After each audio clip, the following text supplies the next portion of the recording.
Bueno, muy buenas tardes, estimados colegas, compañeros y compañeras. El día de hoy estamos desarrollando una sesión más de nuestro diplomado. En este momento contamos con 23 participantes del diplomado. A medida que se vayan conectando, les vamos a ir dando el acceso. Y en la sesión de hoy vamos a trabajar un tema dirigido por el maestro Giovanni Araque. Giovanni Araque es colombiano, licenciado en Ciencias Sociales, lo demás son arandelas, dice él. Tiene maestría en Desarrollo Educativo y Social, docente investigador en la Fundación Universitaria Compensar, líder de investigación en el Grupo de Estudios Humanos, Pedagogía y Sociales, GEPS, integrante del Grupo de Investigación en Desarrollo y Crecimiento Económico Regional, GIDESER, participa en trabajos en comunidades rurales durante más de 15 años, también es gestor de procesos editoriales con el periódico Desde Abajo, del cual hace parte en su consejo editorial. El maestro Giovanni Araque hoy nos va a hablar de sistematización de experiencias desde un enfoque oral. Esperamos que sea de su agrado, que podamos pues sacar el mejor provecho a esta sesión en la tarde de hoy. Y pues con ustedes el maestro Giovanni Araque. Maestro, muchísimas gracias por tu aporte, por tu compañía y por tu saber compartido el día de hoy y tus aportes a los procesos sociales en nuestro país. Muchísimas gracias.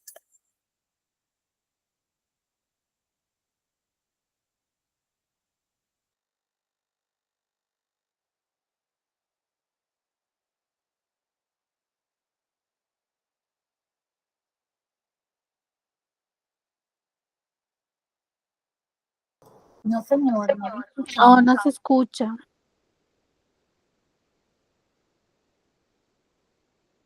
Voy a mirar la configuración del sonido porque está raro eso. Estoy revisando acá. Permítame un momento. Cambiar diseño, ajustes. Pero acá control de llamadas. No sabría decirles porque las otras veces ha tenido problemas, era con mi micrófono. Pero ustedes sí me escuchan a mí. Al maestro es al que no escuchan. Sería, profe, que revisaras en tu equipo, en tu dispositivo, la configuración de los ajustes en la videollamada. Porque acá está todo pues, con chulitos, azulitos.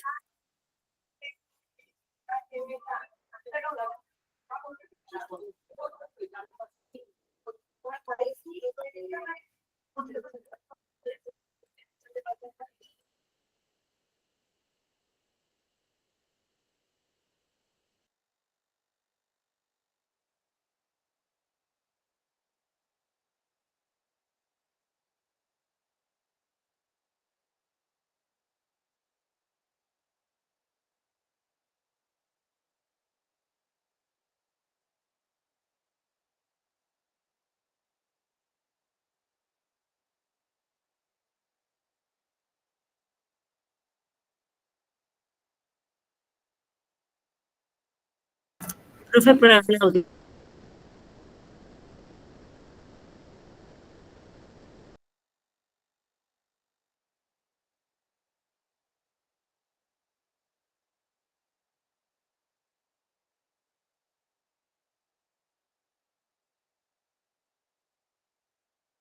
No, profe, estamos viendo tu pantalla, sí, pero no te escuchamos.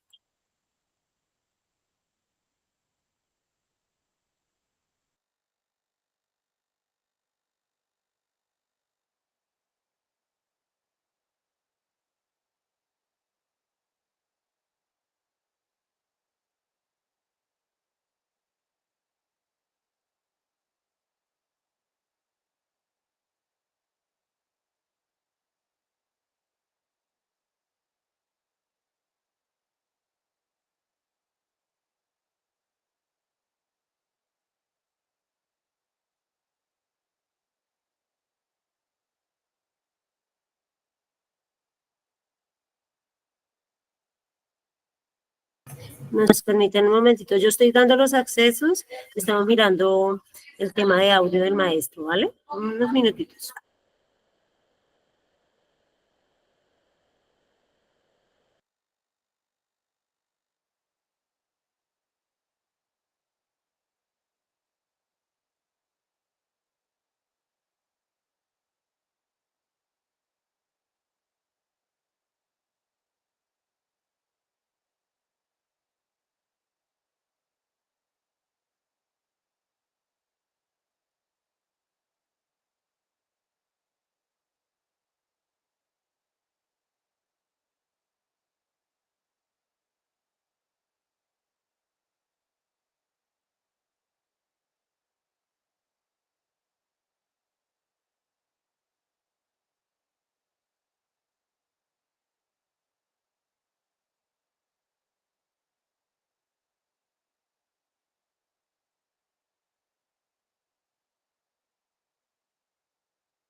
Bueno, seguimos esperando que se pueda conectar y solucionar el tema de audio el maestro. Siguen ingresando personas. En promedio, en las sesiones estamos teniendo participación de 60, 70 personas conectadas en línea. Y pues recordarles que la sesión de hoy es la sistematización de experiencias educativas a través de la oralidad.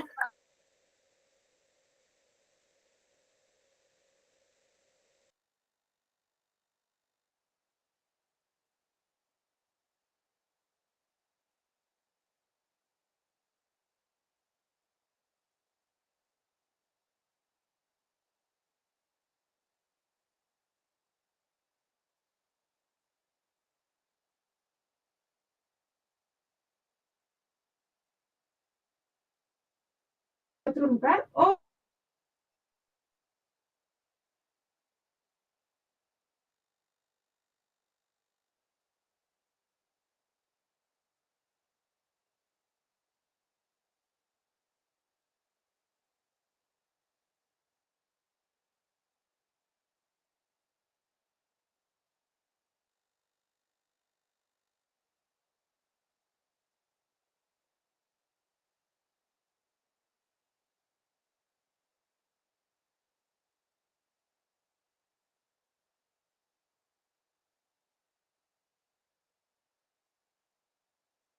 presentamos excusas por la demora en el inicio de la sesión. Estamos solucionando problemas técnicos de conexión de audio y en un minuto arrancamos. En unos minutos. Hola, buenas, ¿me escuchan? Ahora sí, maestro. Hola. Ay, casi no lo logro, pensé que la red siempre haciendo malas pasadas. Bueno, buenas tardes a todas y a todos. Me disculpo, pero no sé qué pasaba ahí. Entonces, vamos a comenzar. Mi nombre es, no sé si me presentaron, me creo que me van a presentar, ¿ya me Sí, presentaron?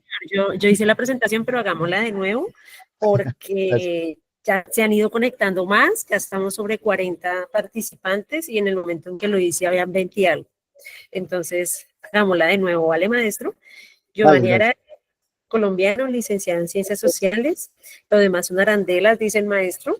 Tiene maestría en Desarrollo Educativo y Social, docente investigador en la Fundación Universitaria Compensar, líder de investigación en el Grupo de Estudios Humanos, Pedagógicos y Sociales GEPS, integrante del Grupo de Investigación en Desarrollo y Crecimiento Económico GIDESER, participa de trabajos en comunidades rurales durante más de 15 años, también es gestor de procesos editoriales con el periódico Desde Abajo, del cual hace parte de su consejo editorial. Listo, maestro. Así, Muchas, abuelo. muchas gracias. Sí, es suficiente, es suficiente. Listo, voy a compartir pantalla.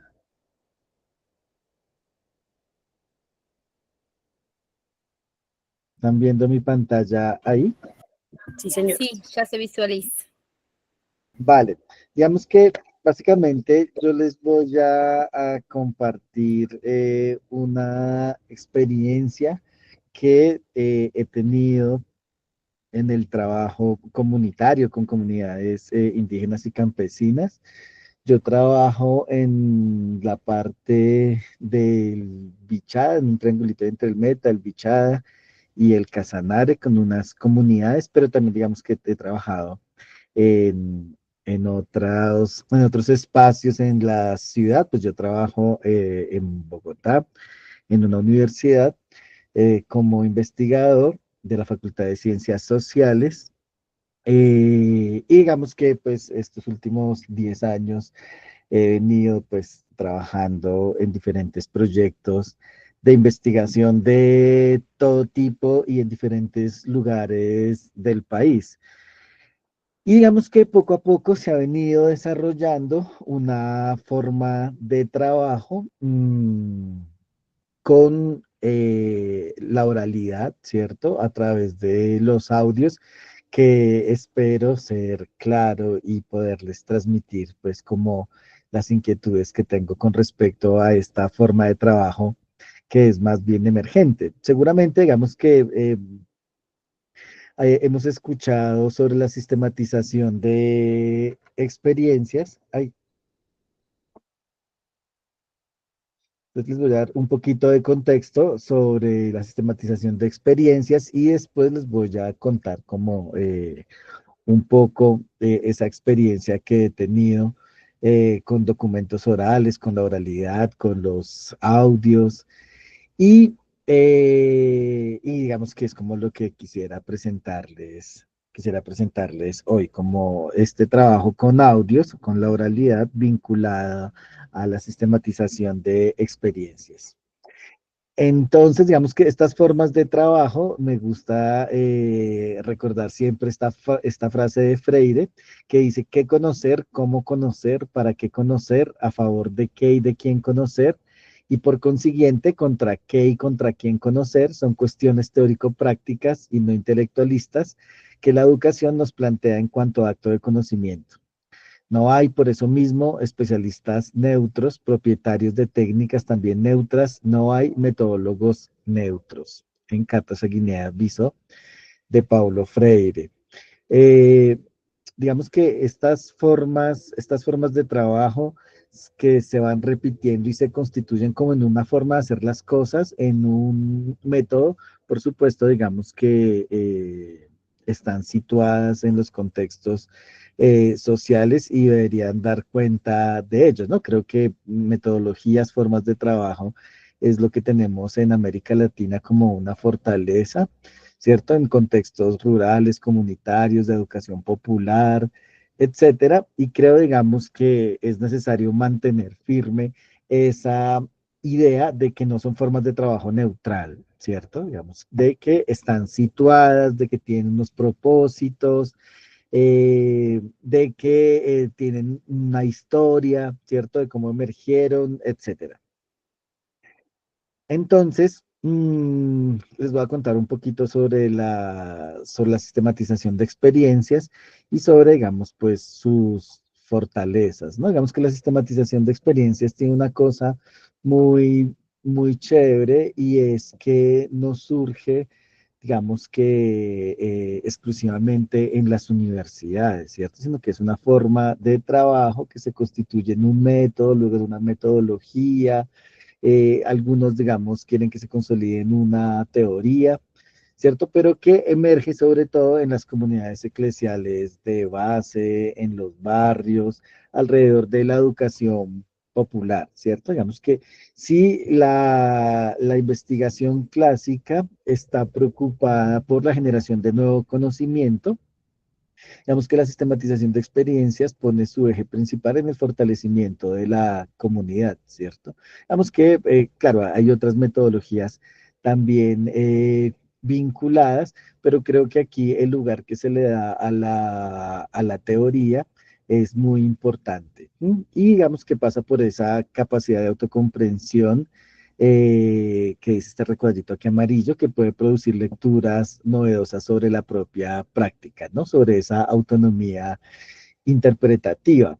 En una comunidad me decían ya hace algunos añitos que lo que buscaban, lo que querían era como escribir esa historia de la comunidad. Era una comunidad cerca a Palmira, se me olvidó ahora el nombre, cerca a Palmira, y decían como, bueno, lo que nosotros queremos es convertir en libro nuestra historia.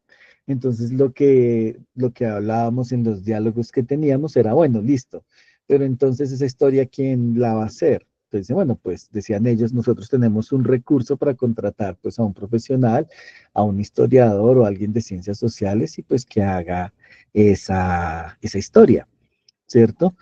Entonces, digamos que la pregunta que se derivaba ahí era, ok, listo, pero ese historiador, ese profesional en ciencias sociales, digamos que no va a ser de la comunidad, ¿cierto? Sino va a ser un externo. Mm, porque lo que hacemos más bien es que las personas de la comunidad cuenten lo que vivenciaron alrededor de cómo se conformó en ese momento era la escuela, las luchas que dieron, y todo eso lo editamos, lo compartimos en un audio. Y ese audio, digamos que lo pensamos en segmentos de 10 minutos. Y entonces, digamos que se los compartimos, se lo vamos compartiendo a la comunidad para que en cualquier momento lo escuchen, ¿no?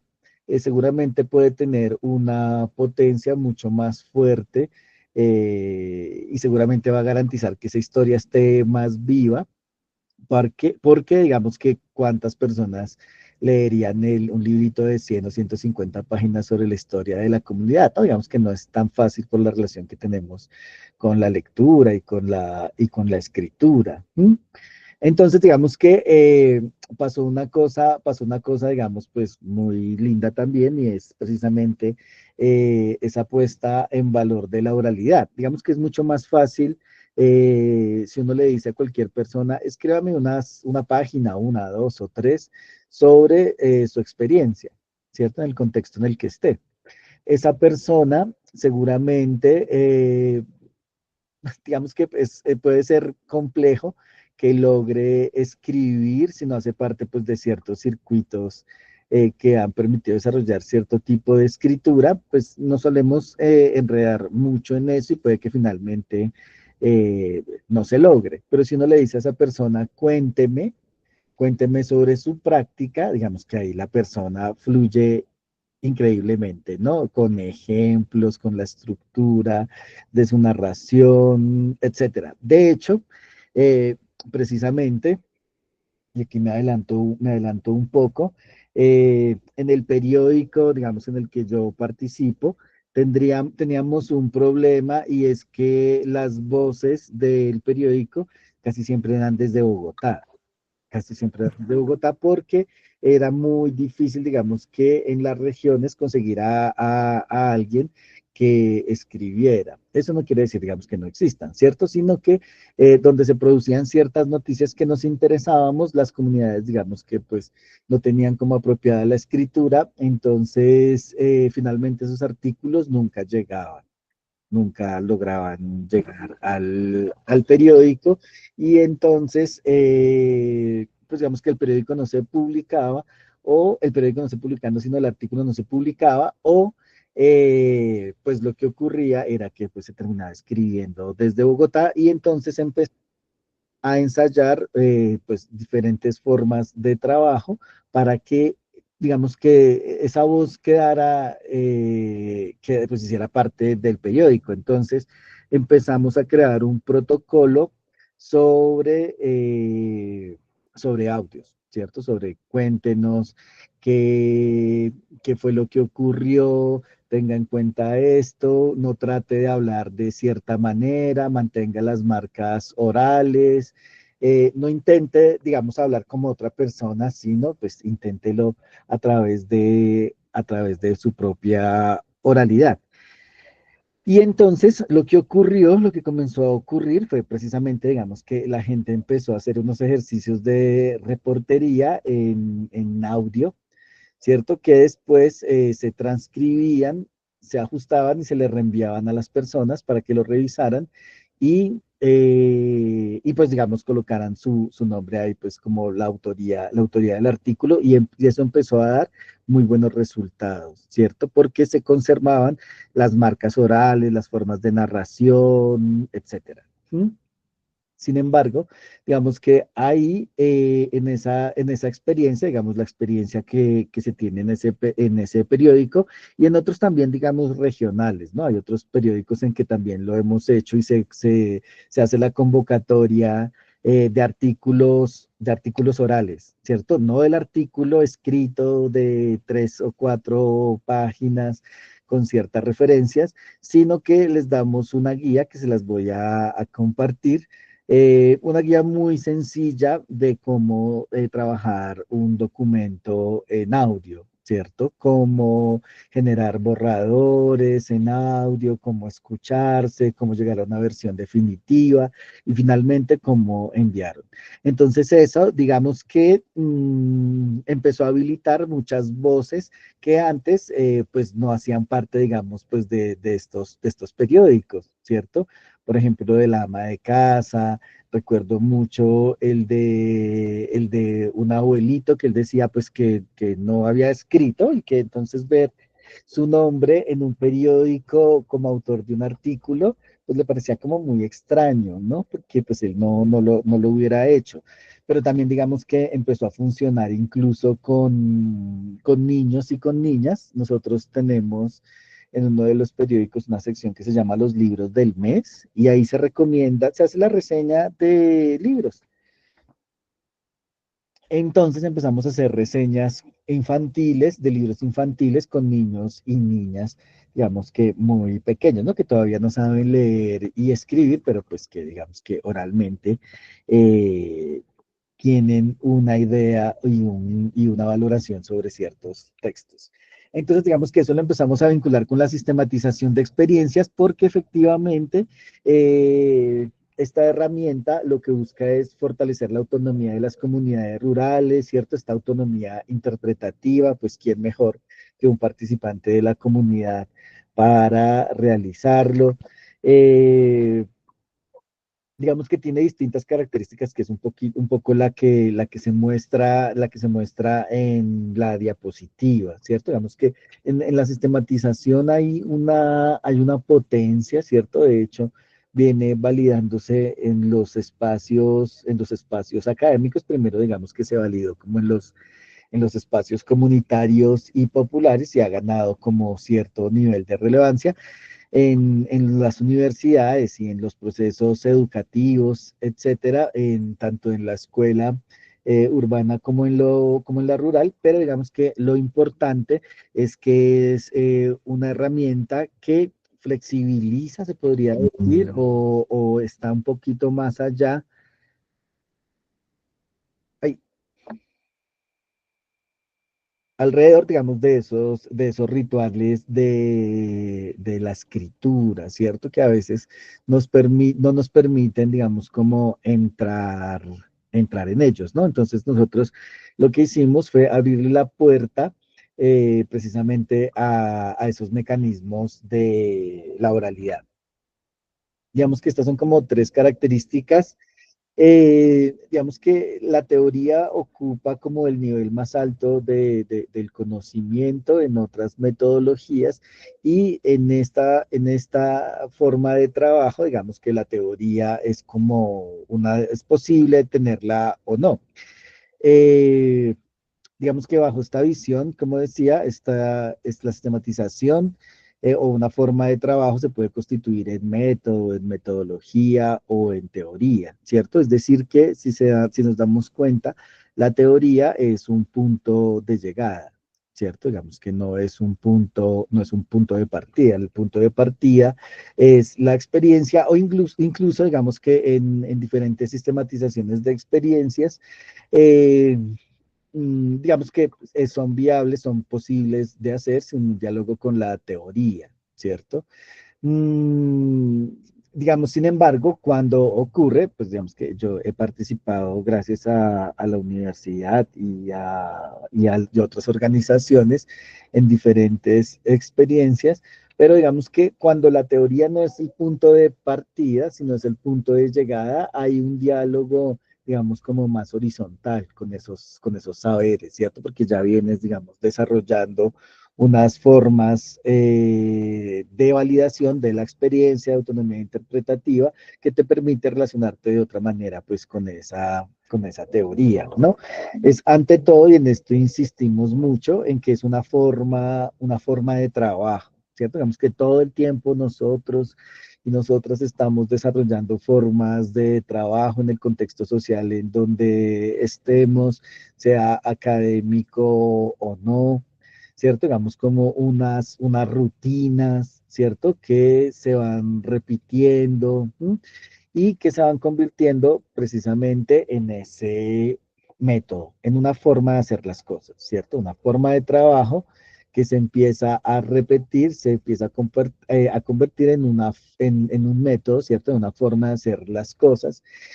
Y no pocas veces reflexionamos sobre el por qué lo hacemos de esa manera, ¿m? Que sería, digamos, en este caso, una metodología.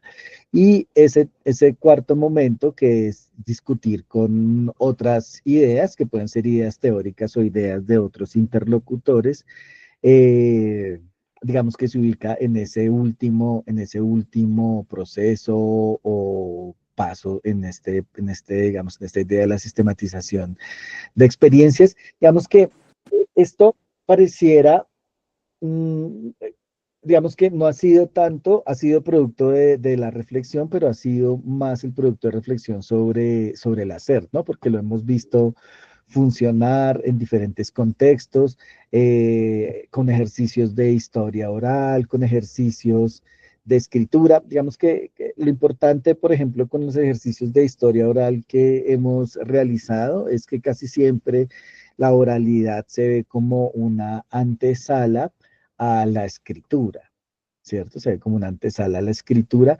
y digamos que en esos ejercicios el documento oral es un documento en sí mismo, ¿no? Muchos no derivan en una forma escritural, sino que se entienden como un documento en sí mismo.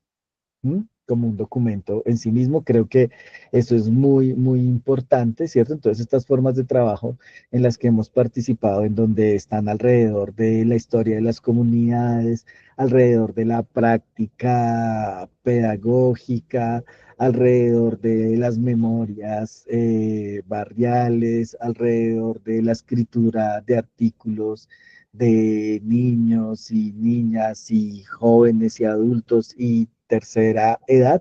El vehículo, digamos, lo potente es esa puesta en valor, esa recuperación de la oralidad, ¿no? Digamos que aunque pueda sonar algo como no sé si un lugar común, digamos que esa oralidad no siempre se pone en valor, ¿cierto? Digamos que, por ejemplo, la escritura se sigue desarrollando de una manera intencional, ¿cierto?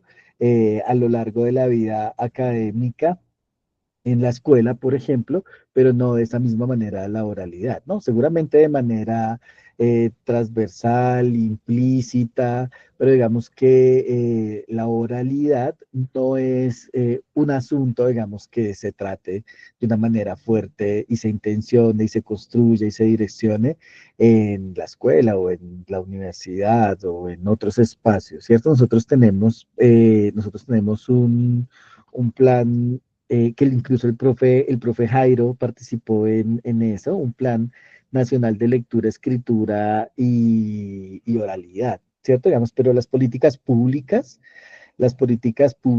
digamos que no logran, pues, articular de una manera fuerte la oralidad, siendo que en estas latitudes somos más orales que de la cultura escrita, ¿no? Porque la cultura escrita, pues, puede incluso funcionar como, pues, excluyente, ¿no? Entonces, lo que decíamos ahora de pregúntele usted a alguien sobre su experiencia y esa persona es capaz de abundar en su narración, ¿no? Pero póngala a escribir, pues digamos que puede haber una limitante.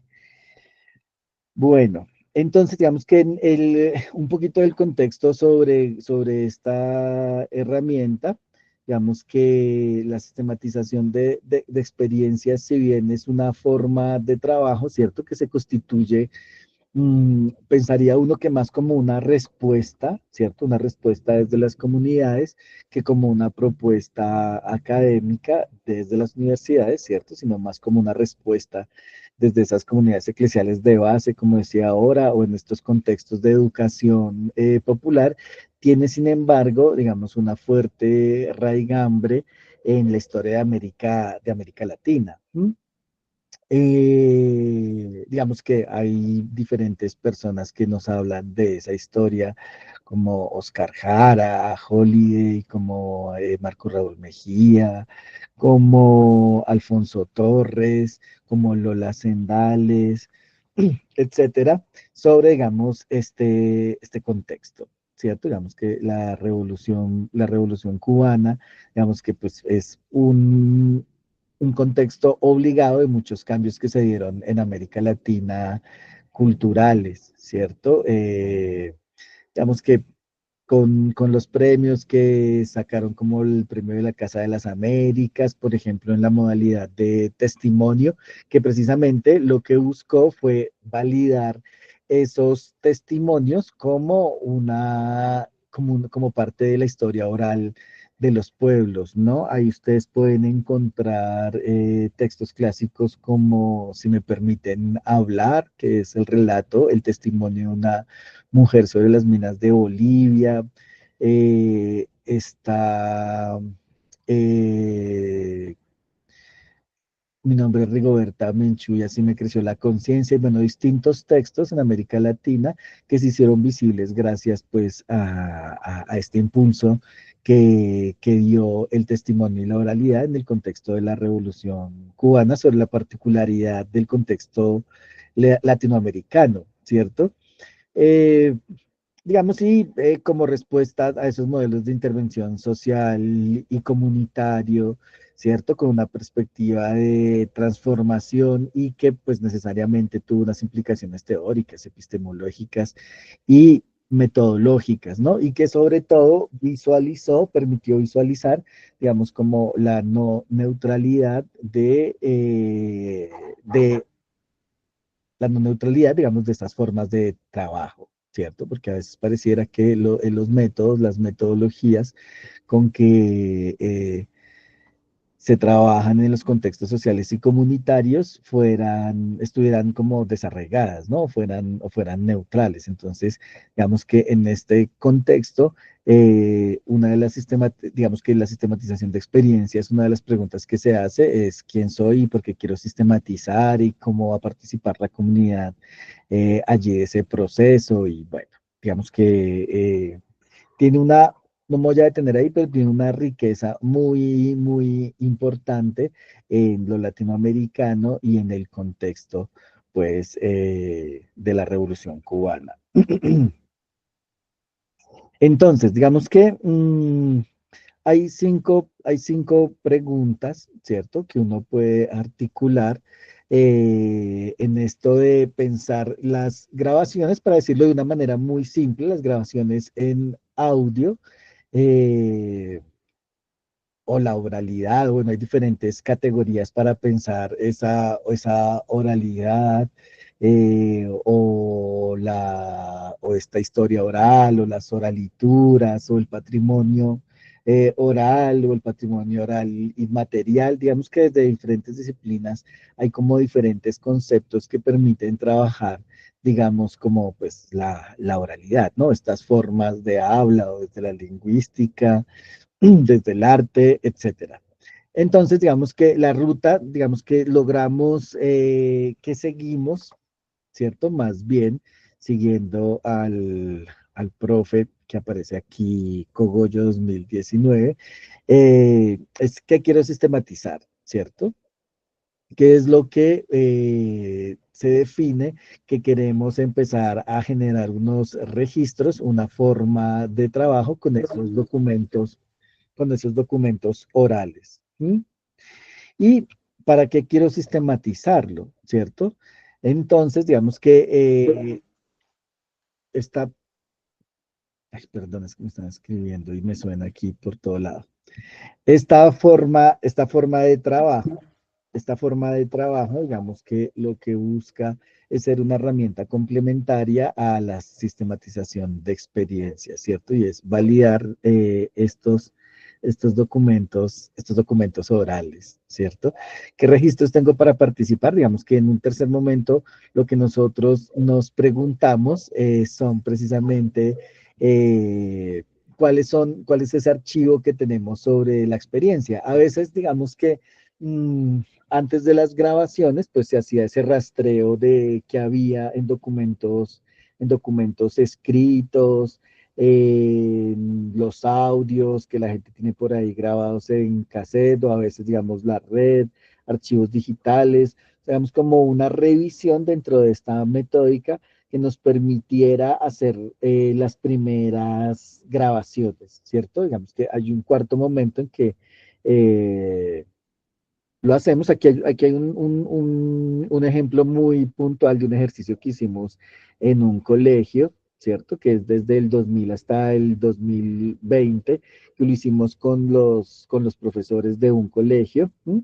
Sobre la periodización, ¿no? Entre cuándo y cuándo, que estas son como, eh, ¿cómo se diría? Como unas recomendaciones muy generales, ¿cierto? De cómo comenzar a ordenar esa experiencia, ¿no? La experiencia, digamos que puede ser colectiva, la sistematización de experiencias eh, son experiencias comunitarias, colectivas, pero también puede ser una sistematización de experiencias individual, ¿no? Sobre eso también, pues, hay un debate sobre si se llamaría también sistematización de experiencias o no, ¿cierto? Pero digamos que sin duda, pues es una herramienta, porque efectivamente, digamos que lo comentábamos la semana pasada en un taller que teníamos con profes precisamente de aquí de Cundinamarca, sobre todo el empeño que uno le pone a leer sus textos o a entender la experiencia de los demás, ¿cierto? Pero el poco tiempo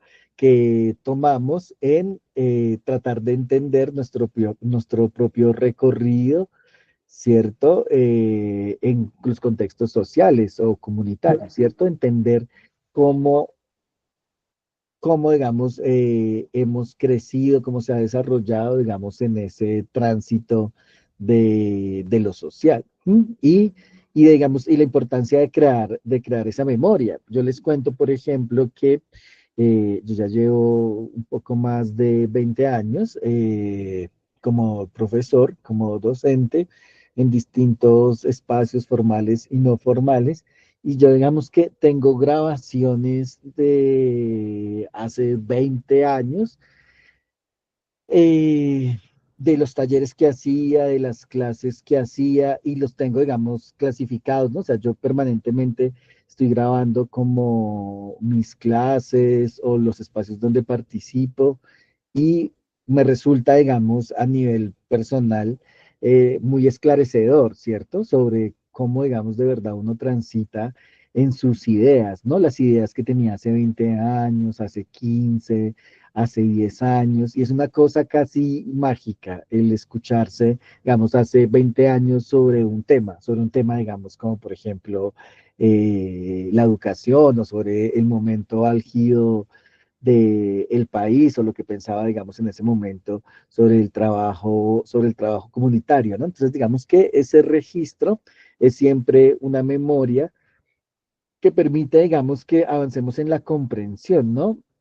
Pues de nuestra dinámica, o bien comunitaria o bien individual. Por eso creo, digamos, que esta herramienta es tan flexible y es tan potente, porque como les decía al principio, digamos que la hemos utilizado tanto con el niño o la niña que quiere escribir una reseña sobre un libro, hasta una comunidad que quiere recuperar los saberes alrededor de la conformación de la escuela o el caserío, ¿cierto? Pasando, digamos, incluso por la educación formal, de la oralidad como una estrategia pedagógica en la escuela, o incluso en la universidad.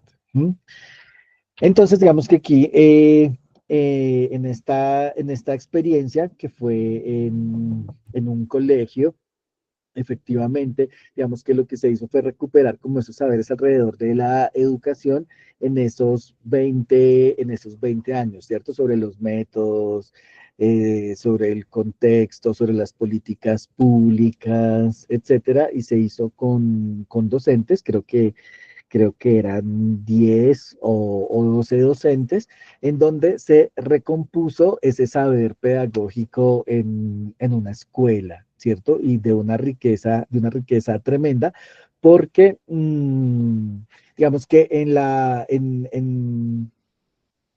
puesta, digamos, en la oralidad, pues eran relatos algunos extensos, ¿cierto? Pero cargados de mucha información, que después pues se editaban o se creaban cápsulas, ¿no? Entonces aquí intervienen muchas cosas. Ahí en los colegios, por ejemplo, en los que hemos estado y tienen una emisora escolar, entonces dicen como, no, lo que ustedes están haciendo son un podcast, usted lo que está haciendo es un programa de radio, usted lo que está haciendo es, etcétera, ¿no? Pero el punto es que esa oralidad puede ser reconstituida o puesta en valor pues desde distintos escenarios metodológicos, pedagógicos eh, o comunitarios, ¿cierto?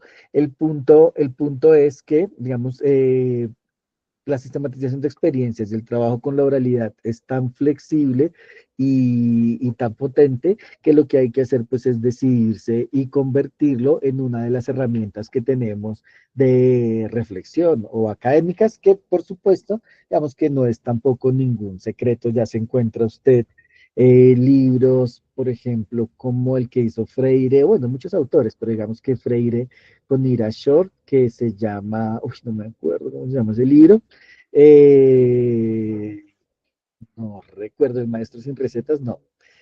Digamos que son libros que resultan de conversaciones, ¿cierto? Que son libros que resultan de conversaciones entre, en este caso, es que no recuerdo el título exacto, pero bueno, es de Paulo Freire con Nira Short.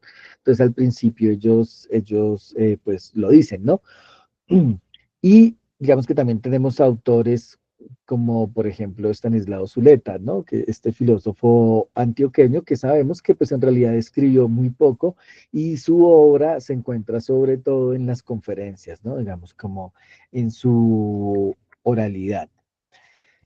Y digamos aquí es donde intervienen este cambio que se ha dado en los instructivos de grabación.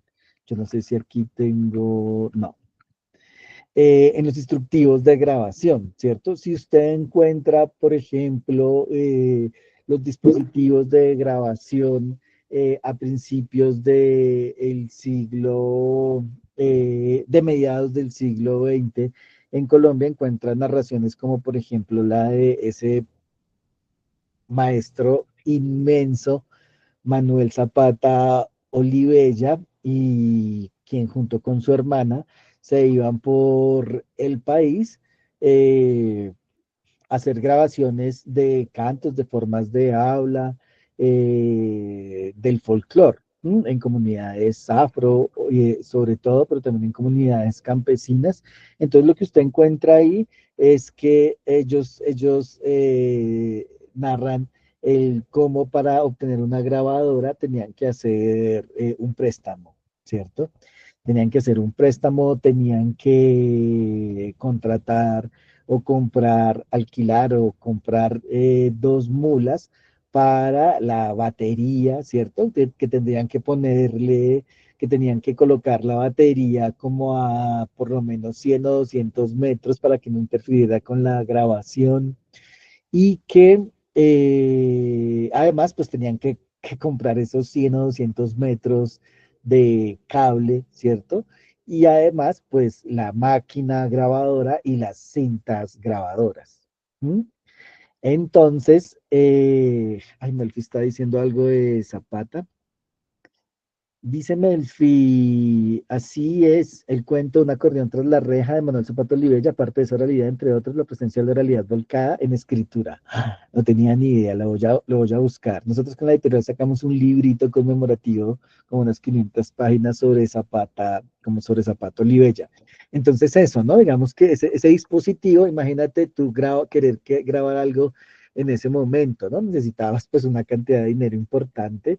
Delia Zapata cuenta que hacía un préstamo en J. Glotman y lo sacaba a cuotas para poder comprar esa grabadora de audio, ¿cierto? Pero además esos 100 o 200 metros de cable, pero además el alquiler de los burros, pero además las cintas magnetofónicas con que grababan en ese momento y pues todos los aditamentos del micrófono y pues los costos del viaje, ¿no? O sea que en realidad era un desafío, todo un desafío, eh, pues hacer una grabación, ¿cierto? Hacer una grabación de ese momento. Eso siguió, digamos, evolucionando, eso siguió evolucionando, pero el punto es, digamos, que esto tuvo un impacto en la forma de trabajo también en ciencias sociales, ¿no? En ciencias humanas y sociales, y cómo, digamos, esas voces de las personas fueron a la par, estando mucho más presentes a medida que avanzaba la tecnología, hasta el punto de hoy en donde cada persona tiene un dispositivo de grabación de voz en su bolsillo, ¿cierto? Pues que es a través del celular. Aquí vemos, digamos, como las tres últimas tecnologías que se han pues que se han desarrollado. Esta grabadora que era de periodistas, ustedes recuerdan que necesitaba un cassette también con cinta magnetofónica, que era más o menos, digamos, como accesible. Esa es otra historia, digamos, de cómo se masificó y lo que implicó esas grabadoras, pues ya portátiles, ¿no? Que fueron desde unas que pesaban de 5 a 7 kilos, y aunque eran portátiles, ¿cierto? Eran pues muy pesadas, y el costo de la cinta magnetofónica pues era muy alta, ¿cierto? Hasta, digamos, se fueron reduciendo en tamaño, digamos, pues hasta esta que vemos a mano izquierda, que es esta grabadora Sony de cassette.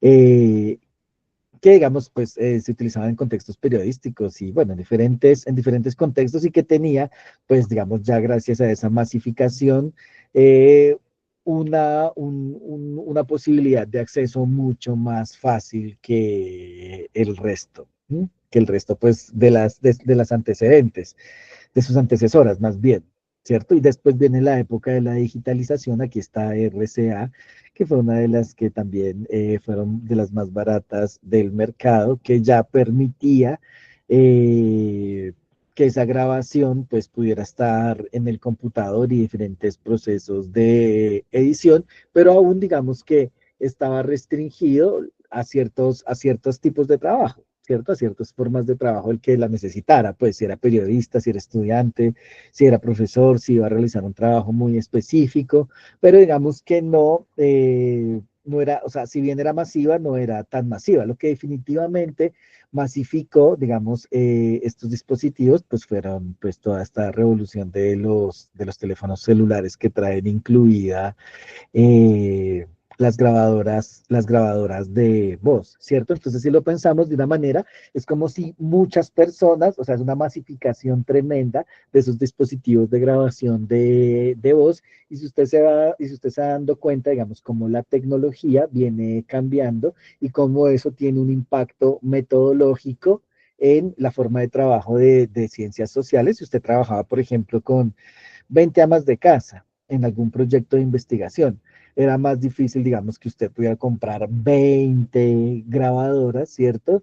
Y 20 grabadoras de audio cuando estaban en casero, incluso en digital, ¿cierto? Ahora que todo el mundo tiene pues una grabadora de voz en el bolsillo, ¿cierto? Y que puede realizar registros en cualquier momento.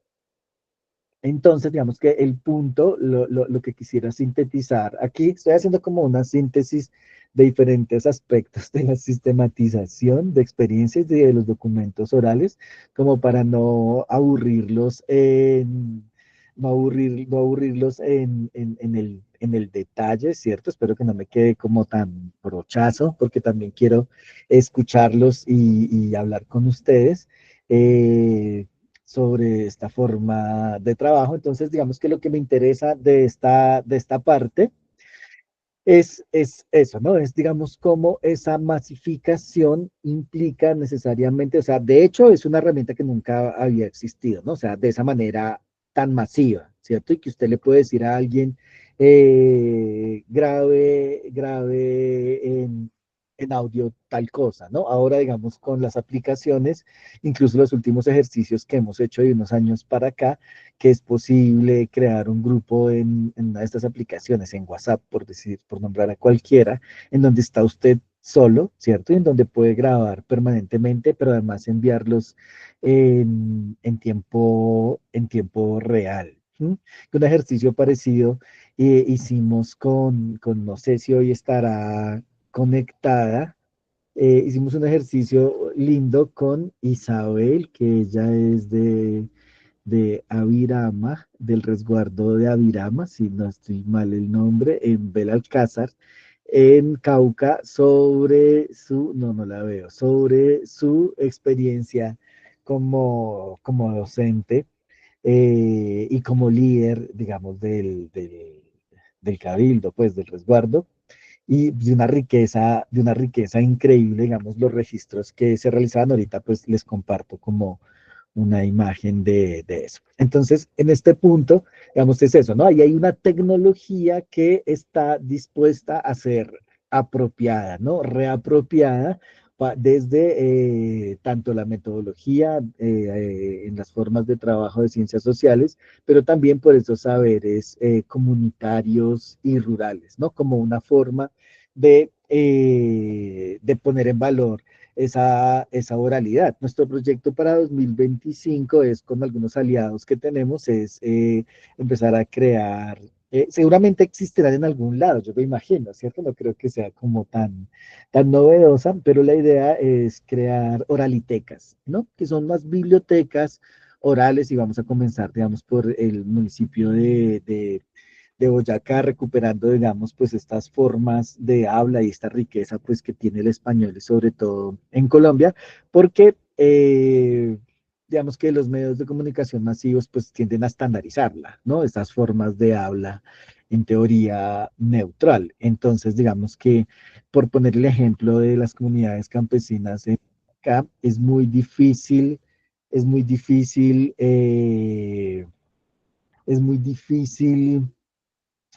escuchar un noticiero, es muy difícil escuchar un noticiero nacional con acentos, ¿cierto? Con acentos, digamos, de alguien de la costa, con alguien del campo, ¿no? Porque se tratan de neutralizar. Pero además, digamos que los textos que leemos también, digamos que no tienen esas marcas, no tienen esas marcas orales. ¿Sí? Que como les decía, digamos, pues es lo importante, pues lo interesante, que es una de las cosas que nos interesa de la oralidad, que es revitalizarla, resguardarla, etcétera. ¿Mm? Entonces, por aquí preguntaban que dónde podemos escucharlas. Digamos que hay unas cosas que se pueden escuchar, digamos que hacen parte como de un archivo abierto. Yo les comparto el link, pero hay otras cosas, digamos, que hacen parte como de las investigaciones, y digamos que pues no se acordó compartirlas en público, ¿cierto?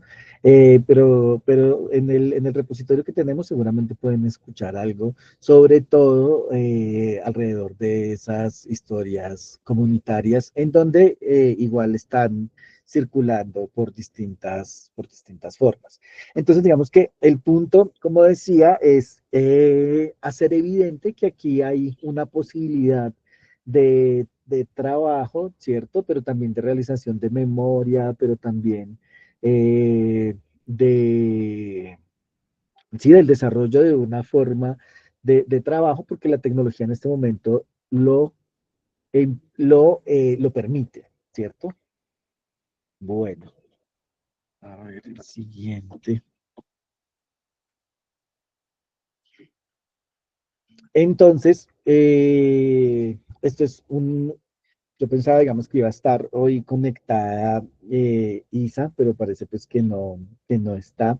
Entonces, fue una grabación que hicimos en el 2020 sobre esas reflexiones, ¿cierto? Este es unos documentos orales que son solamente pues de ella, ¿no? No se pueden escuchar. Pero digamos es como para dar cuenta de la forma de trabajo en cómo se realizaba, ¿no? Entonces, Isabel grababa esas reflexiones diarias, pero sería bonito que estuviera por acá, Isa nos contara también un poco. Y digamos que de una forma muy vivencial se narraba, ¿no? Que ha sido, digamos, como se ha venido trabajando con esta metodología desde siempre, digamos, pero pues yo tengo un afecto especial por esta experiencia, digamos que aunque fue muy rápida, digamos que dejó ver como la potencia que tenía, pero esto lo hemos replicado pues en distintos lugares. ¿M? Entonces, digamos que se trataba de grabar esas reflexiones diarias, ¿cierto? De denominar esos audios, de organizarlos y y generando reflexiones macro sobre la experiencia, ¿cierto? Entonces, se grababa en un grupo de reflexiones y después se grababa un audio más general sobre esas reflexiones, digamos que fue lo que logramos hacer con Isa. Y eh, este es un cuadrito que se hizo en una de las experiencias, de donde todo esto se derivó entonces en una metodología, ¿cierto? En una ruta metodológica, que es lo que quisiéramos pues compartirles, que es lo que les voy a compartir de una manera pues un poquito más detallada en un documento en PDF sobre cómo hemos venido trabajando y aprovechando, digamos, esa oralidad y esos dispositivos de trabajo, ¿cierto? Entonces, ¿qué es crear el espacio digital? Entonces, como les decía, se abre un grupo unipersonal de aplicación de mensajería instantánea para compilar los apuntes orales, ¿no? Digamos que no tienen que ser cosas pues como muy elaboradas, ¿cierto? En donde uno diga como solamente hasta que tenga una idea clara lo voy a desarrollar y etcétera. No es, digamos, con esa intención, sino es ir acumulando material y que nosotros lo llamamos apuntes orales, ¿no? Narrar la experiencia en extenso. Entonces, digamos que es como cuando, pues, normalmente cuenta uno diferentes sucesos que le han ocurrido, ¿no? Como dicen de habla más que un recién robado, digamos que en esos momentos la oralidad incluso pues sobrepasa la escritura, ¿no? Porque digamos, no puede escribir uno con esa velocidad con la que va pensando y con la que va narrando las ideas, ¿cierto? O sea, si yo me pusiera a escribir un texto sobre, si fuera este espacio de una ponencia escrita, seguramente sería muchísimo más complejo, ¿cierto? Y no daría cuenta pues como de todo lo que quisiera decir. Entonces, esa narración de la experiencia en extenso tiene, digamos, también una metodología en donde se dice qué elementos deben tomarse en cuenta, ¿no? Temporales, geográficos, si hay un problema, digamos, la identificación de actores y todo eso, pero como muy a modo de guía y digamos que la recomendación de conservar la marca oral, porque una de las cosas que nos dábamos cuenta en estos ejercicios, como decía al inicio, es que muchas personas, por ejemplo, en la construcción de estos artículos orales que después salían en el periódico publicados, era que trataban de borrar su acento, ¿cierto? O los giros regionales, o incluso, digamos, el tono de ciertas palabras, ¿no? Incluso, miren que cuando nosotros hacíamos la transcripción de esa narración, entonces la persona, digamos que veía, me acuerdo sobre todo de una persona en Santander, que leía el artículo y entonces nos devolvió la corrección y en la corrección estaba tachada, digamos, la muletilla, una muletilla que utilizaba mucho esa persona y que lo utilizaba mucho en esa región, que era como mano, era mano. Entonces repetía mucho mano, mano, y entonces esa persona pues le borró, ¿no? Trató como ella misma de estandarizar el habla. Digamos que después de reunirnos con ella, pues digamos que fue claro que esa marca oral era muy importante porque daba cuenta pues de esa historia del lenguaje, pero también de la cultura, de ese momento, ¿cierto? Que el problema está precisamente cuando tratamos de estandarizar. Y sobre todo, digamos, en la escritura. Miren que, por ejemplo, este año que estamos en el aniversario de La Vorágine, de los 100 años de La Vorágine, de la primera edición publicada en 1929, 24, nosotros estamos en el proceso de reedición ahorita en el mes de noviembre, el 25 de noviembre exactamente, es donde se lanzó, es cuando se lanzó el libro de La Vorágine, cuando se realizó, cuando se publicó la primera edición, y en el proceso de reedición que nosotros estamos haciendo, que estamos por publicar con la editorial Desde Abajo y con Compensar, porque pues en este ánimo de colaboración nos dimos cuenta que las decisiones de los editores eh,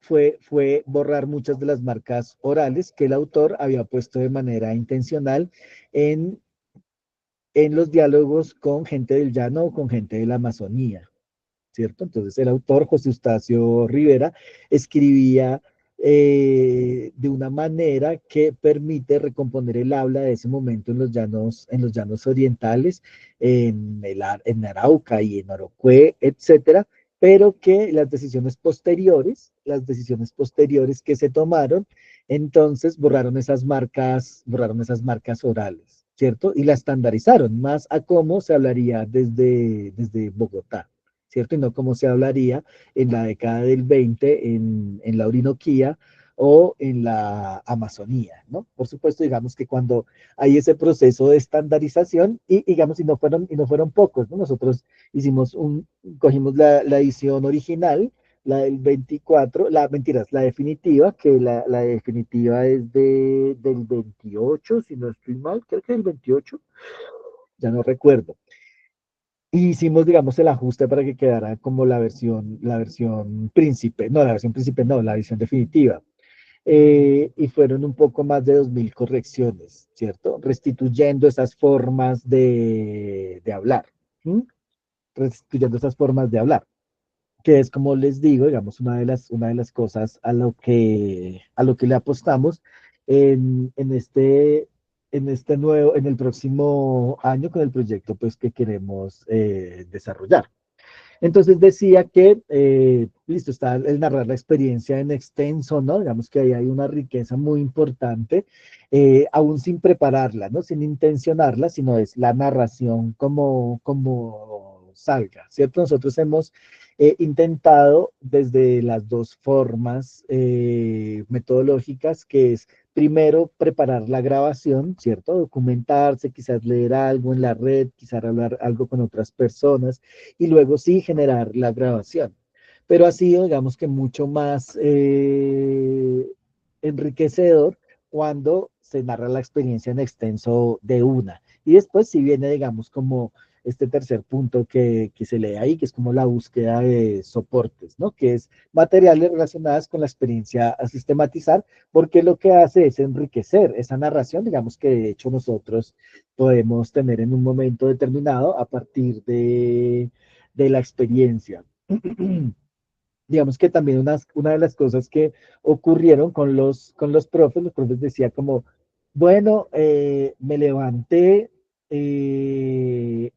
esta mañana y recordé algo que había leído y que creo que tiene que ver con esto.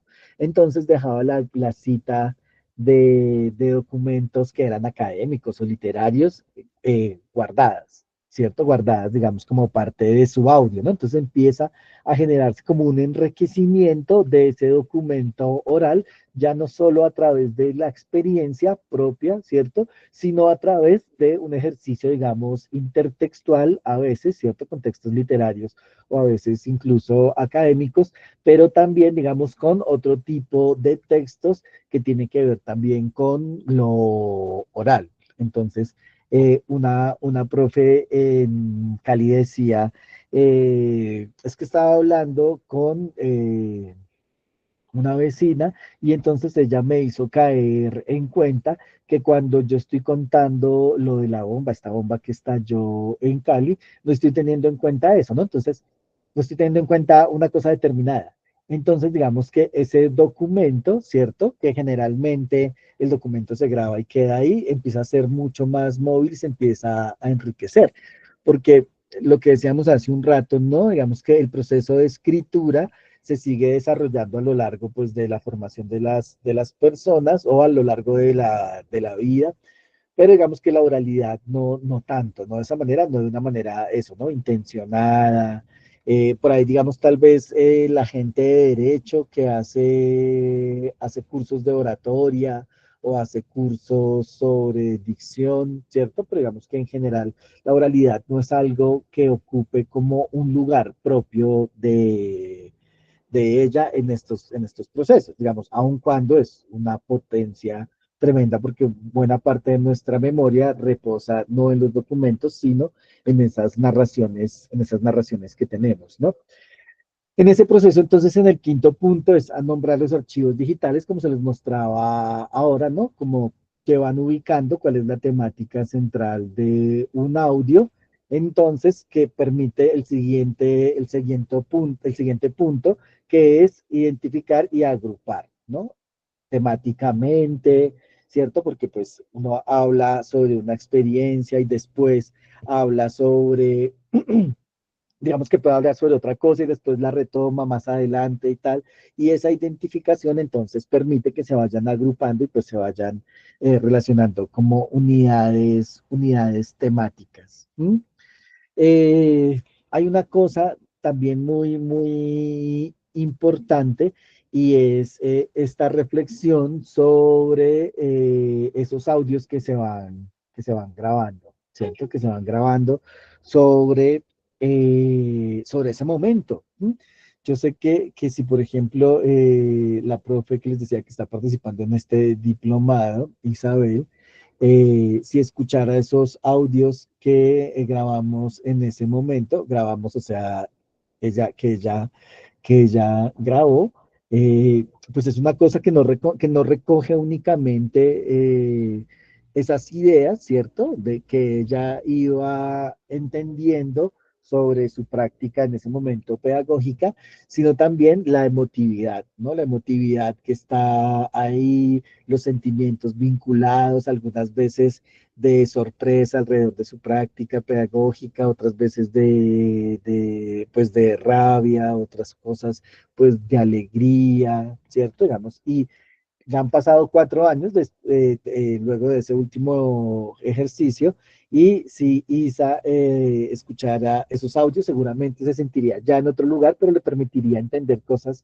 tanto de su práctica pedagógica como de su comunidad, ¿cierto? En ese archivo, pues, particular que ya tiene. Entonces, reflexionar sobre esas grabaciones, volver sobre ellas, enriquecerlas con otras fuentes, es una cosa, digamos, que le da como mucha potencia a esta forma de trabajo, ¿no? Digamos que hay finalmente unas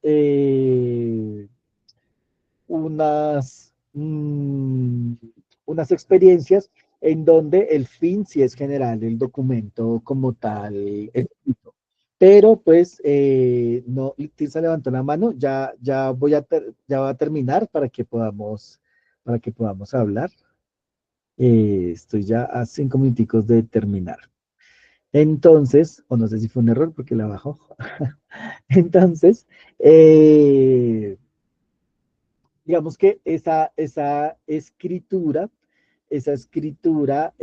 bueno, vienen dos cosas al final, más bien, antes de la transcripción, y es hacer lo que llama aquí el punto 8, hacer pública la idea. Entonces, digamos que era muy bonito, por ejemplo, cuando ya la gente tenía su documento oral decantado, ¿cierto? Donde había pasado por todos estos procesos con distintos propósitos, como les decía, a veces la historia oral, a veces la práctica pedagógica, a veces el momento pues por el que estaba pasando una persona con respecto a su trabajo como líder comunitario, a veces, digamos, relacionado con al, a veces relacionado con la escritura de un artículo, ¿no? Porque pues pueden ser distintos los propósitos.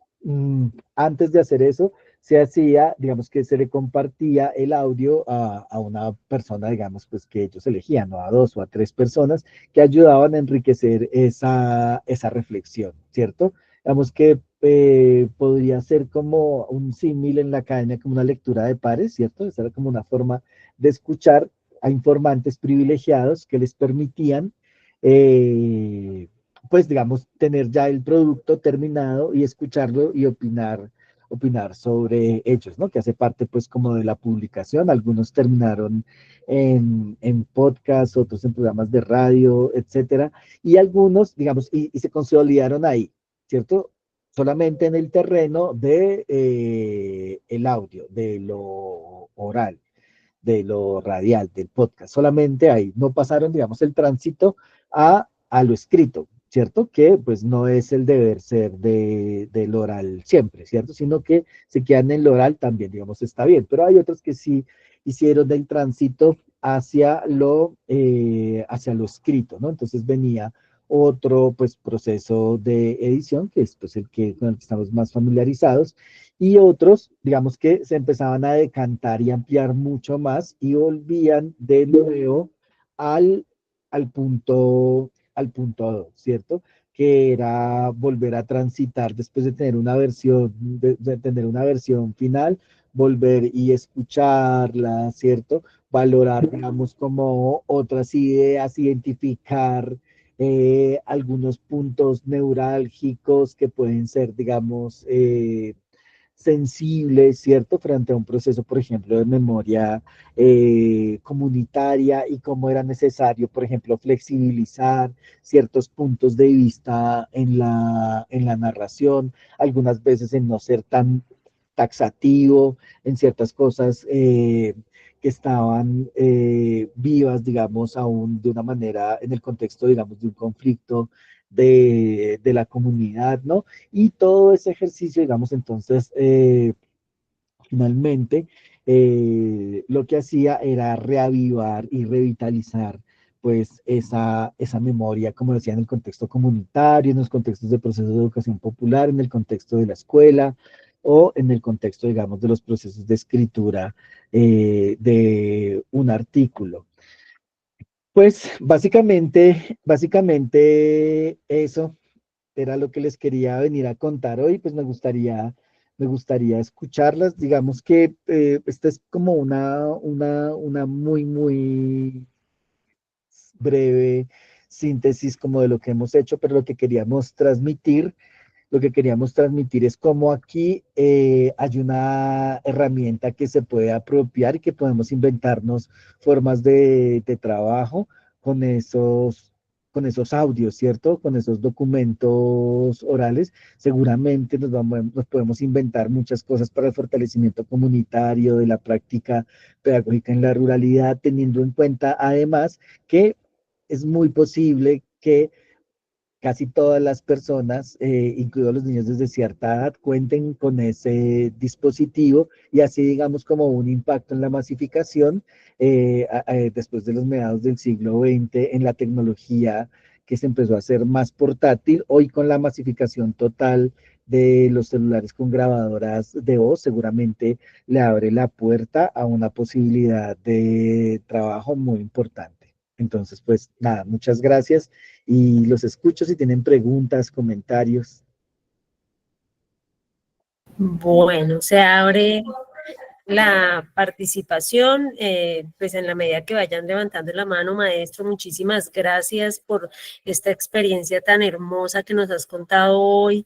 Ha sido un gusto, sobre todo innovador, y pues que para nosotros es una forma de llegar precisamente a esa ruralidad profunda, donde todavía pues hay algunos rezagos de analfabetismo, donde es muy difícil acceder a la lectoescritura, pero que sí se preserva la memoria oral y la tradición oral, sobre todo en las comunidades indígenas, pero también en las comunidades campesinas. Y nuestro territorio, Colombia, es muy oral, todavía nuestra cultura es muy oral en la forma de comunicarnos, de interactuar y de construir imaginarios. Esto han ido levantando las manos, pero también hay varios comentarios y preguntas que nos han dejado en el chat. Quisiera pues darme la oportunidad de leerles. Nos saludan desde Cuba, desde Chile, desde La Guajira, varios de nuestros participantes, desde la escuela normal, la profe Melfi, te hace una pregunta sobre las 4:30 cuando mencionabas acerca de la universidad, dice así la pregunta, cuando usted dice la universidad, ¿a qué universidad se refiere? Eso permite leer en contexto lo que está diciendo. Esa es una primera pregunta que nos dejaron allí. Luego la profe nuevamente nos comenta algo y dice que en la Red Colombiana de Docentes de Lenguajes, que está conformada por nodos regionales, si algo se ha logrado con trabajo juicioso de maestros desde preescolar a la U y desde contextos diversos, étnicos, rurales y urbanos, ya se ha avanzado en creer en la idea de que la oralidad es previa a la oralidad y no la oralidad, al igual a la escritura y lectura, son prácticas socioculturales autónomas y que dialogan. De hecho, hay una mesa en la que se atiende procesos relacionados con la oralidad, escucha, habla, silencio. Corrijo, la idea es que la oralidad es previa a la escritura. Porque sí, yo noté ahí cuando estaba leyendo el comentario. Y pues más saludos desde diferentes partes. Dice ese de ser juicioso, de autograbarse, permite ver avances, retrocesos, ideas aún vigentes o superadas. Interesante recomendación de la profe Melfi Torres. Acá también nos comentan sobre los cuentos que mencionabas. Bueno, algunas excusas por entrar tarde, bueno, así. Pero esas son como las preguntas y los comentarios como así más puntuales sobre la presentación que nos acabas de compartir y pues vamos a mirar quiénes han levantado la mano hasta el momento. Algunos la han levantado pero la han vuelto a bajar, por favor déjenla arriba para poder asignar el orden de la palabra. ¿Listo? Entonces Eustorgio y después va, bueno, la bajó Eustorgio, pero sí vas a hablar Eustorgio porque si no sería primero Eddie y después Eustorgio. Sí, buenas tardes, ¿cómo estamos desde Panamá? Del pueblo Cunayala. Un saludo a todos los que estamos en ese diplomado.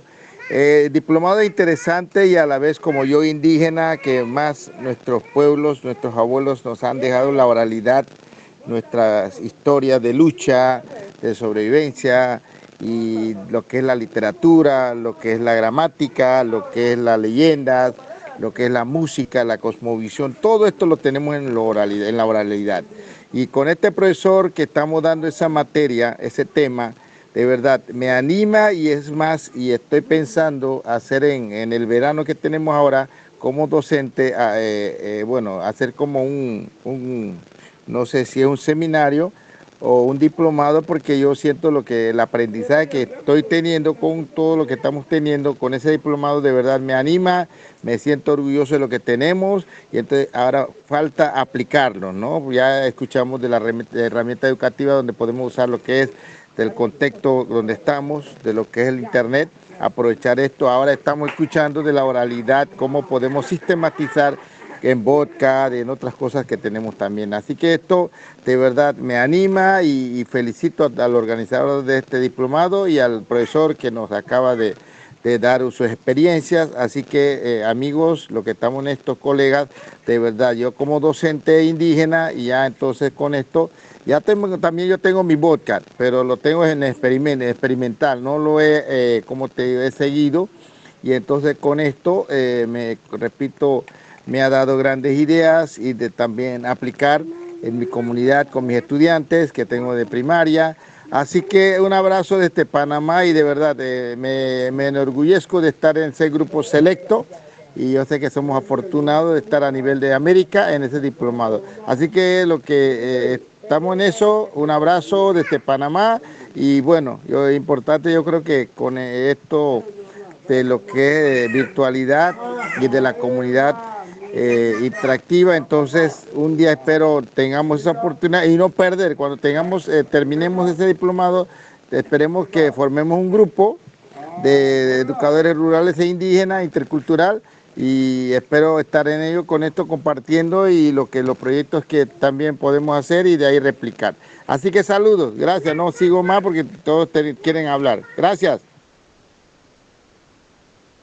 Listo, muchísimas gracias, Eustorgio. La profe Edilisbeth Castro. Profe, tu audio.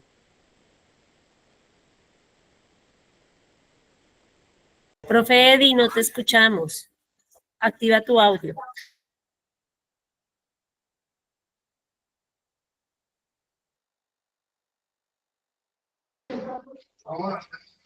Juanguita, Itacona, Mamacono, Chuyacona, Tucuy, familia Cona. Saludos a toda la familia, todos y todas. Hago parte del pueblo Inga. En el tema de la oralidad es bastante importante el tema de las tecnologías y por eso felicito la socialización del trabajo de investigación que vienen realizando, porque enfrentarnos al tema de la tecnología y el tema de la oralidad nos enfrenta a nuevos retos de cómo preservar en formatos, y no solamente estoy hablando de formatos de la memoria, del pensamiento, sino el uso de la tecnología. Nosotros nos encontramos con formas de identificar cuáles son esas formas, valga la redundancia, de enfrentar nuestra realidad, dado que nuestras bibliotecas, como le decimos, de pensamiento, son mayores y mayores, y todos tenemos una memoria de que de una u otra manera fue invisibilizada. Y es necesario que las generaciones, a través de sus estrategias, y una de esas de las que ustedes plantean, o que el profesor plantea, es el uso de las tecnologías, pero nos encontramos en realidades, y yo lo considero así, porque a la hora de hablar, y me ha tocado, lo voy a decir prácticamente, encontrarme con realidades donde, por ejemplo, hubo traducciones en cartillas pedagógicas, pero esas cartillas pedagógicas recogía era el tema de los verbos, el tema de los pronombres personales. Entonces, cuando uno le dice a una mayor, ayúdame con lo de los pronombres personales, los verbos, pero ¿qué es lo que pasa? La mayor pregunta, ¿qué es un verbo? ¿Qué es un pronombre personal? Entonces, nos encontramos a contextos donde hay que saber, aunque yo ahorita estoy hablando rápido porque la dinámica de cada quien en el tema del tiempo es importante escucharnos. Me gustaría también escuchar a muchos otros compañeros y compañeras. Es el tema de cómo también hablamos a los mayores o esos sabios y sabias que tienen ese conocimiento y que aún perviven o viven, y que de una u otra manera pareciera que el día a día, el tiempo, la vida no alcanza para volver a entretejer ese tejido social que por siglos se nos fue arrebatado, con sistemas educativos donde identificar esas teorías, donde se contrarrestó nuestros saberes, nos lleva también a generar esa observación de la discriminación lingüística a la cual nosotros nos encontramos como pueblos y naciones. El tema de la ruralidad, el tema de la educación rural es un tema donde no escapa eh, la interpretación de nuestras comunidades indígenas y afrodescendientes, porque los contextos son multiculturales. Y en función de valorar y reconocer esa diversidad cultural en esos territorios, también urbanos, porque los que más se le contrarresta la identidad propia son los que se enfrentan a otros contextos donde los factores de riesgo social se amplían, y se amplían porque nos enfrentamos a nuevas realidades donde sistemas educativos, si tenemos sistemas educativos donde reconoce no solamente en las estrategias pedagógicas, sino también que va de la mano ese sistema normativo jurídico donde la educación como derecho humano, pero tomando en cuenta la diversidad cultural, nos lleva a transformar sistemas.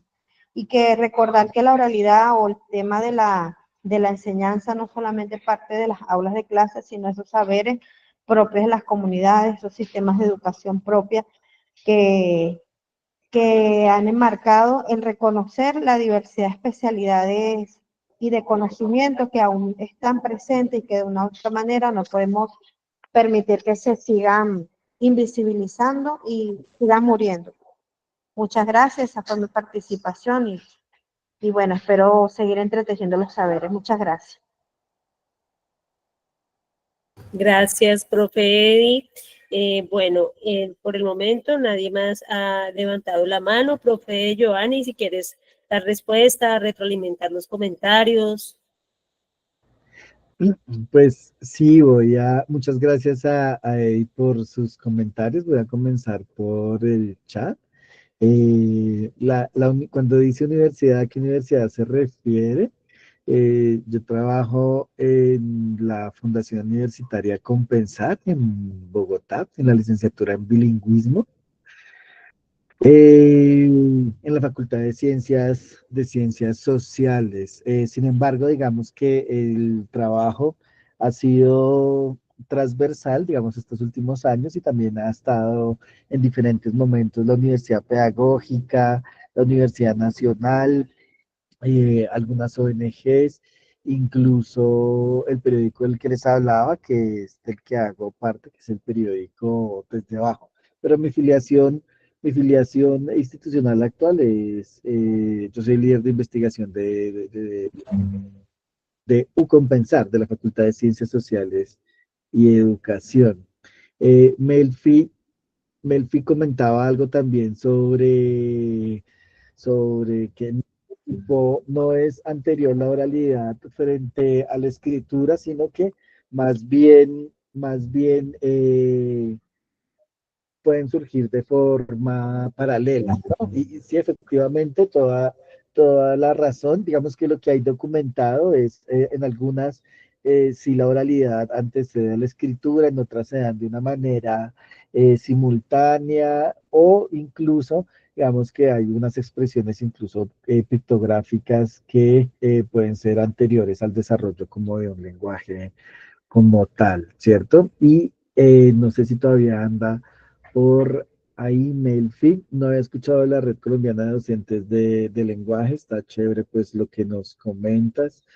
Eh, Dice más adelante que eso de ser juicioso de autograbarse permite ver avances, retrocesos, sí, y entonces como les decía, digamos que también permite constituir una memoria no solamente de procesos individuales, sino comunitarios o familiares, ¿cierto? O alrededor de procesos. Por eso consideramos que para el movimiento social en general, es necesario, digamos, generar estos ejercicios de memoria en audio y colocarlas en una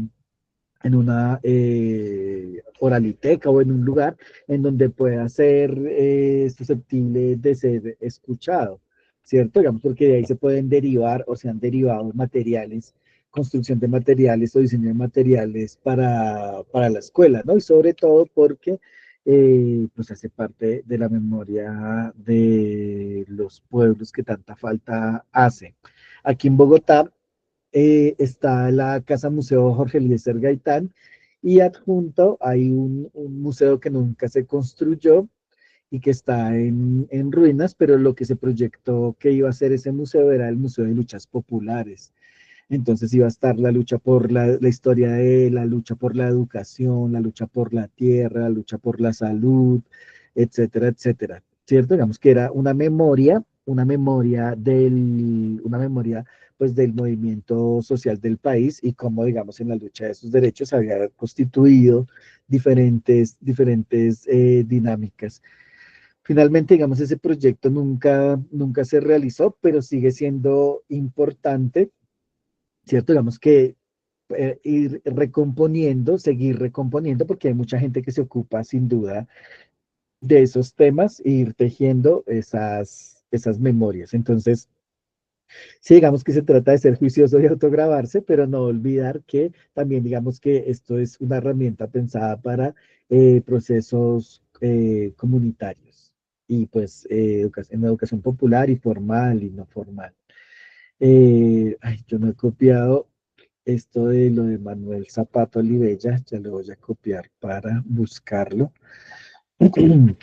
Que sí, digamos que hay muchos autores en donde, digamos que dicen de una manera explícita cómo, digamos, en la oralidad está,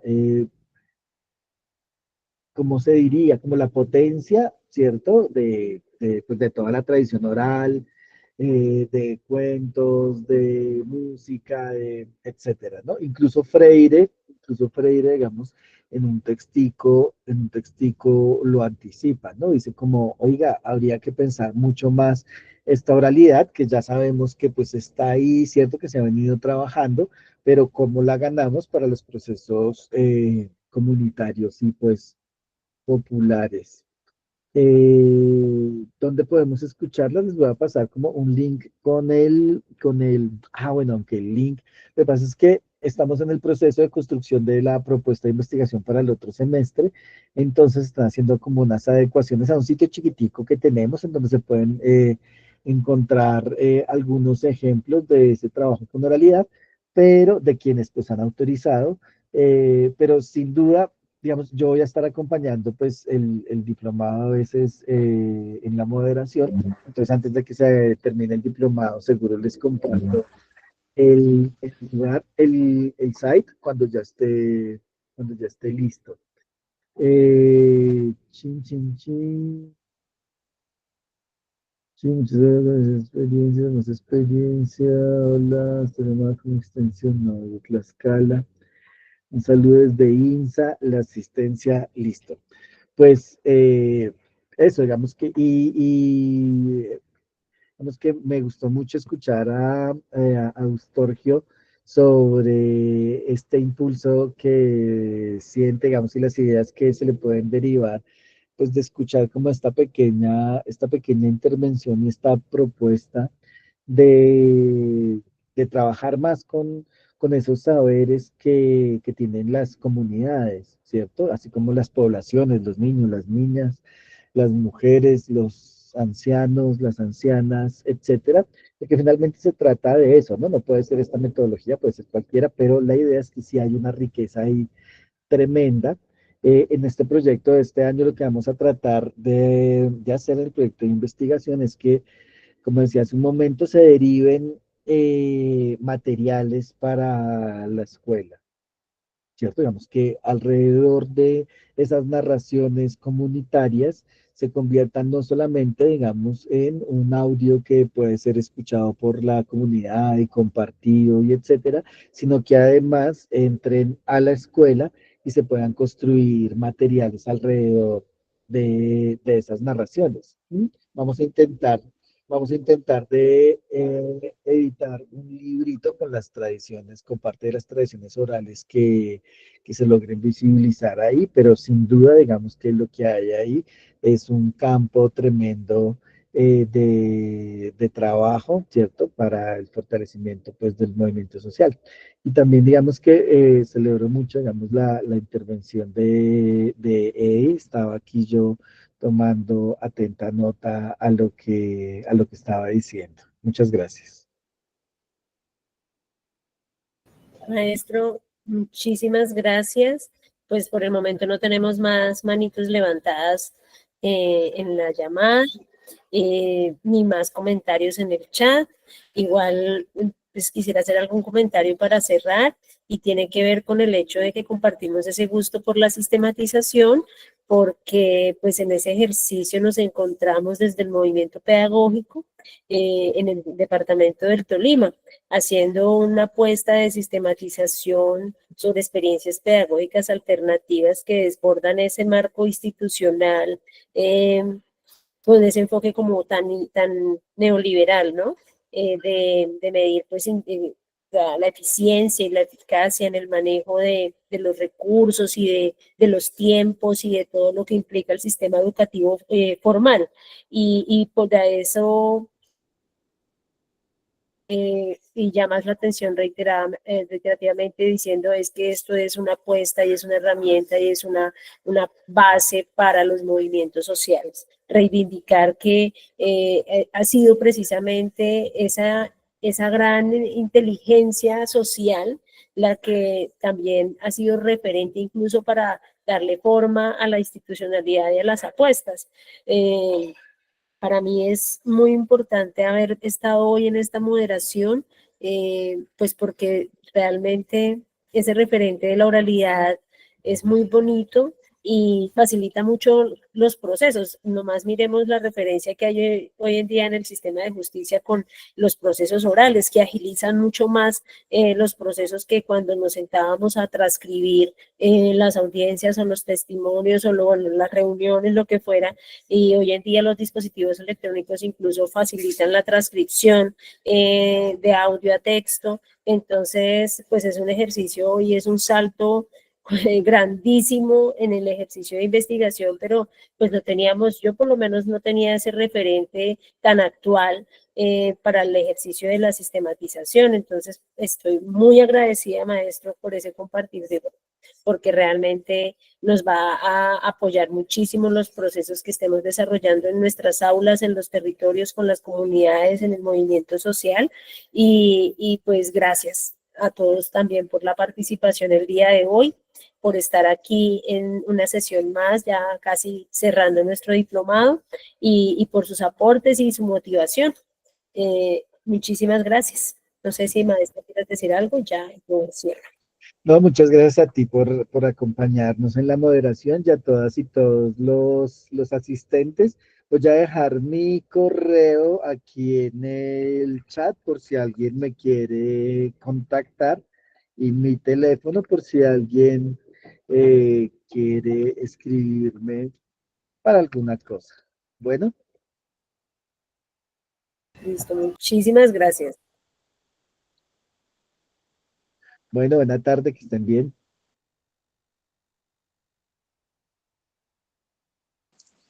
Muchas gracias, maestro. Muchas gracias por todo lo de hoy. Qué aprendizaje. Muchas gracias, maestro. Buena tarde. Buenas tardes, gracias.